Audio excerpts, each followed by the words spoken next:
Le Journal de la Ville, le premier magazine de l'information provinciale.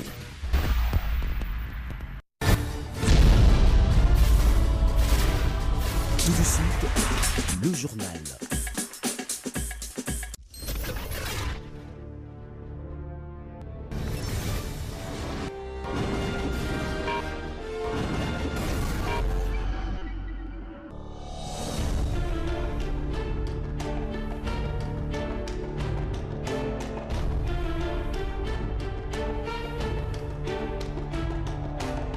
Merci de nous choisir pour vous informer, mesdames, messieurs.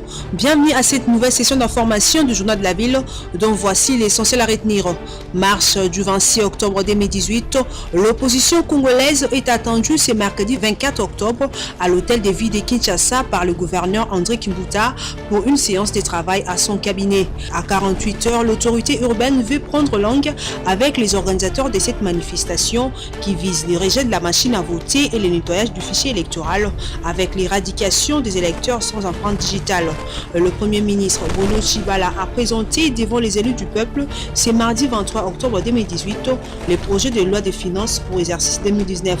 D'après les précisions du gouvernement central, ces budgets s'élèvent à la hauteur de 5,5 milliards de dollars américains. La présentation de cette loi de finances par les chefs du gouvernement est intervenue au lendemain de la recevabilité de la loi sur la reddition de comptes par les députés nationaux principaux préalable avant son examen. Vous aurez les détails de tous ces titres dans ces journaux.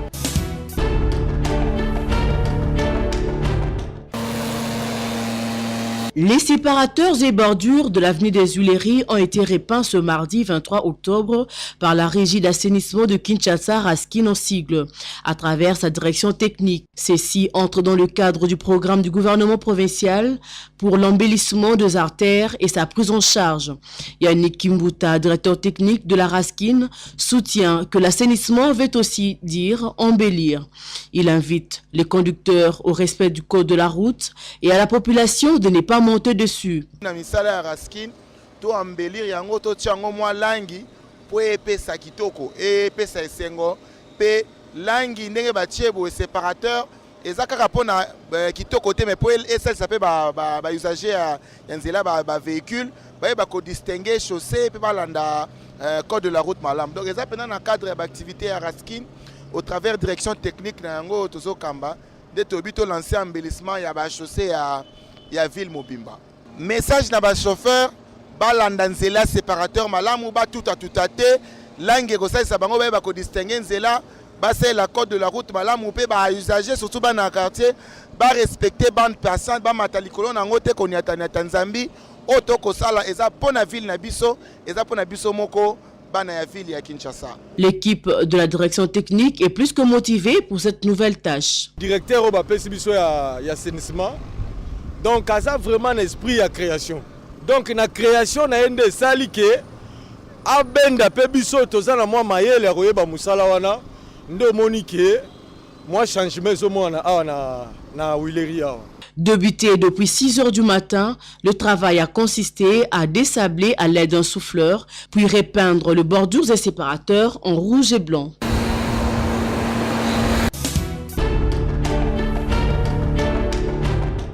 André Kimbuta, gouverneur de la ville de Kinshasa, a convié les opposants à une séance de travail le mercredi 24 octobre à son cabinet pour discuter sur la marche que projette l'opposition le vendredi 26 octobre. Cette marche aura pour point de départ la place échangeur de Limité et pour point de chute les sièges de la Commission électorale nationale indépendante CENI. Entre ces deux points, les opposants emprunteront les boulevards Lumumba, Sendwe et Triomphal, l'avenue de la Libération ex-24 novembre et le boulevard du 30 juin. Selon les organisateurs, cette manifestation a entre autres pour revendication le rejet de la machine à voter, un dispositif d'impression instantanée de bulletins de vote. Par ailleurs, l'UDPS, l'un des principaux partis de l'opposition, a déclaré qu'elle ne participera pas à cette marche. Pour elle, machine à voter ou pas, elle ira aux élections le 23 décembre prochain. Un coup dur pour l'unité d'action prônée par les leaders de l'opposition. Deux fractures s'observent désormais dans l'opposition, une ligne pour les boycotts et l'autre pour la participation aux élections. D'un côté, les candidats validés par la CENI sont prêts à aller à la course, même avec les imperfections du processus électoral. Par contre, de l'autre côté, les invalidés ou exclus sont favorables à une réqualification du processus pour qu'il soit inclusif.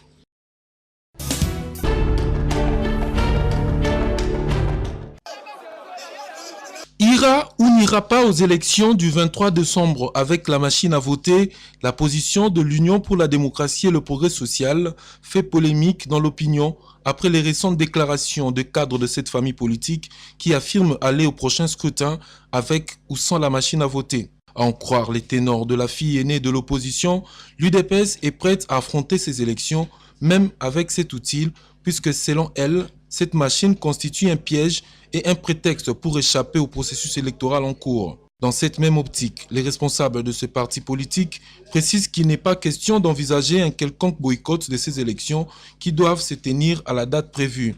Cette position de l'UDPS est venue en contradiction avec celle d'une franche partie de l'opposition qui ne jure que sur le refus de l'usage de cet engin, laquelle opposition a même projeté une marche de protestation prévue pour le vendredi 26 octobre prochain sans la signature de l'UDPS. Il importe de noter que l'option prise par l'UDPS a été renforcée en réaction aux propos de Francis Kalombo, l'un des proches collaborateurs de Moïse Katumbi, qualifiant de traîtres tous les opposants qui accepteraient d'aller aux élections avec la machine à voter. Et en revanche, du côté de l'UNC, on joue à l'apaisement, tout d'abord avec son secrétaire général et ensuite avec son président qui, à travers un communiqué daté du lundi 22 octobre, prône pour l'unité de l'opposition. Signalant qu'en rapport avec cette problématique, l'opposition politique congolaise est en conclave du 23 au 25 octobre 2018 en Afrique du Sud en vue de lever les options et se mettre d'accord autour de la candidature unique à la présidentielle.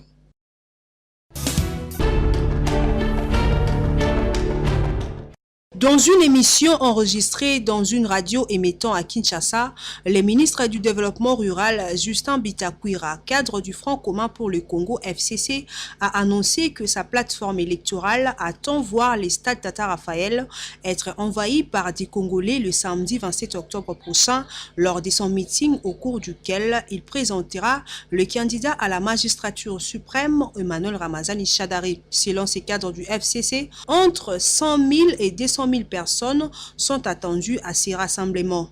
Il affirme que ça sera une grande démonstration de force car aucune force politique ne pourra faire face à la nôtre. L'homme rassure que le candidat du FCC Shadari écrasera tout sur son passage et gagnera haut la main la présidentielle du 23 décembre.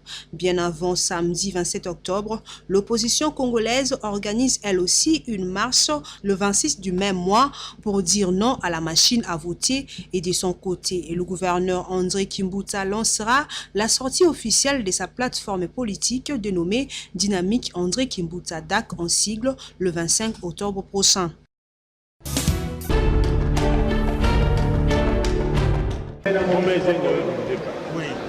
L'Assemblée nationale a jugé recevable le projet de loi portant reddition de comptes pour l'exercice budgétaire 2017.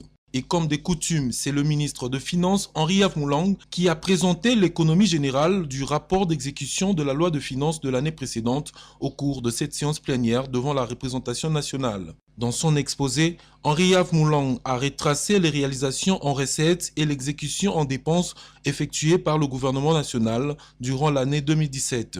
Il a par ailleurs indiqué que les recettes du pouvoir central mobilisées s'est élevé à la hauteur de 6 478 619 340 544 francs congolais, soit 56,22%, et les dépenses exécutées à l'ordre de 6 402 734 997 073 francs congolais, soit 55,56%. Signalant qu'à en croire l'Argentine nationale, les recettes internes du pays ont été réalisées en 2017 à 4 557 milliards contre 3 612 milliards de dollars américains en 2016, soit une augmentation de 26,16% grâce à la remontée de cours de produits miniers et pétroliers sur le marché international. Ainsi, ce projet de loi portant reddition de comptes du pouvoir central indique que sur l'exécution totale du budget général élevé à 5 953 milliards 26 000 millions 109 000 francs congolais, le tableau des dépenses reprend la prépondérance des dépenses courantes sur celles du capital qui sont de 4 433 milliards 844 millions 402 000 francs congolais, soit 74,56%, et 1 514 milliards 181 millions 700 584 francs congolais, soit 25,44%. À l'issue de son intervention, qui n'a pas appelé au débat, le projet de loi portant reddition de comptes, jugé recevable, a été renvoyé à la commission ECOFIN de l'Assemblée nationale pour une étude approfondie en déant 5 jours.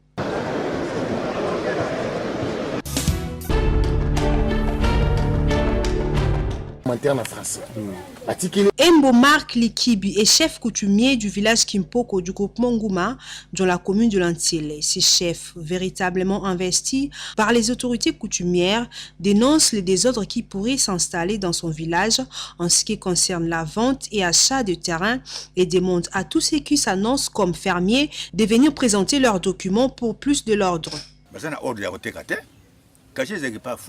Kashi anaweza kana kombo moko lokola ngana zelewa kashi na ngai zana kombo na ngai ya mwana ngai na bodite ya koko na ngai te ya neve na ngai te ya leki na ngai te signature pe moko ya ngai biloko ba fermier wana na lobaki très bien que na ya wana kipoko na jiko konza ipopo na koboto mabela batu te na lingi batu bazara na ordre bazo mikana na bango ba yana ngwe pa na ngai ngana tala.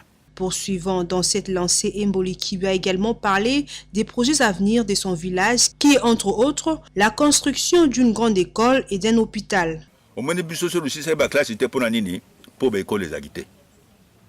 Si c'est l'école primaire, il faut qu'il ait Kazangoulou. Une école normale à Misali, il faut que tu aies bon, si tu as la possibilité de aucun coup. Moi, je n'ai aucun classe dans Ato lingi no ba classe tonga manenge toma na ba Congo na Équateur partout dans le monde biso pe wana kati ya plateau ba classe à université zale po bana ba na ko telengana te.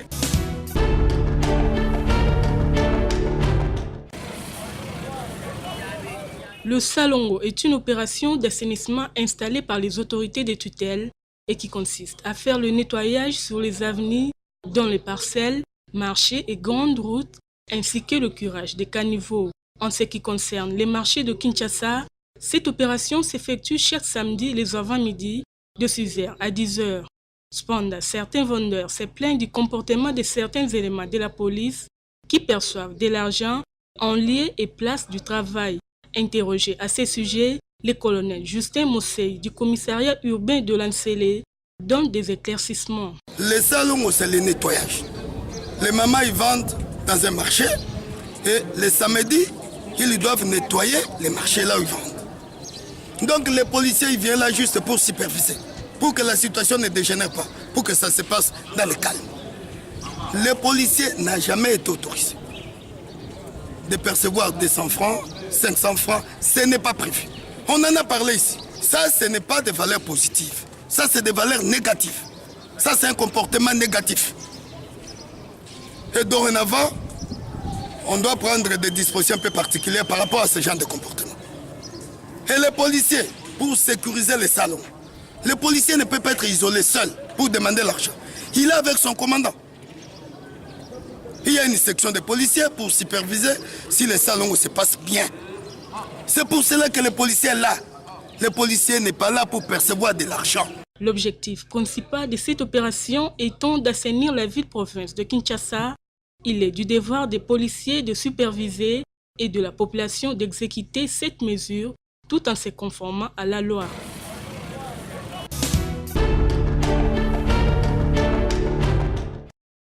La rencontre prévue ce mercredi 24 octobre au Stadium de Martyrs entre Vita Club et une équipe égyptienne ne laisse pas indifférent le Vita Clubien vivant à Kinshasa. C'est mardi 23 octobre à Lingwala, la motivation est plus grande et certains donnent déjà des pronostics de 100% en faveur de vert et noir jusqu'à être qualifiés pour la finale. Bon,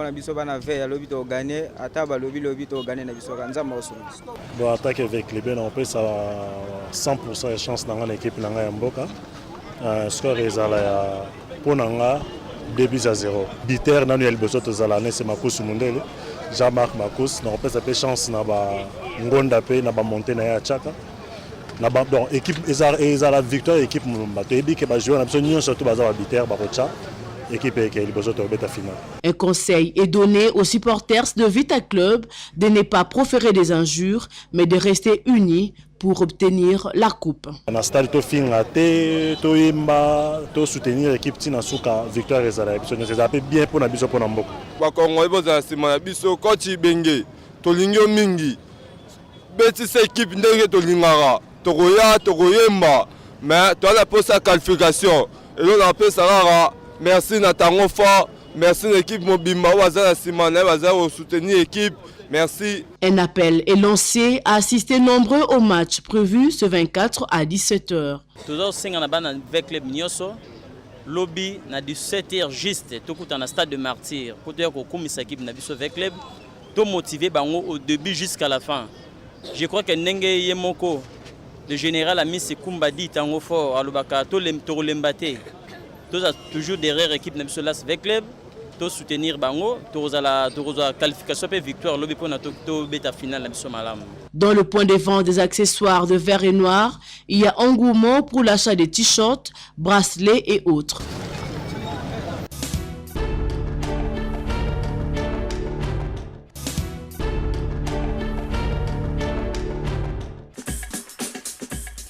Voilà qui met fin à cette session d'information du Journal de la Ville.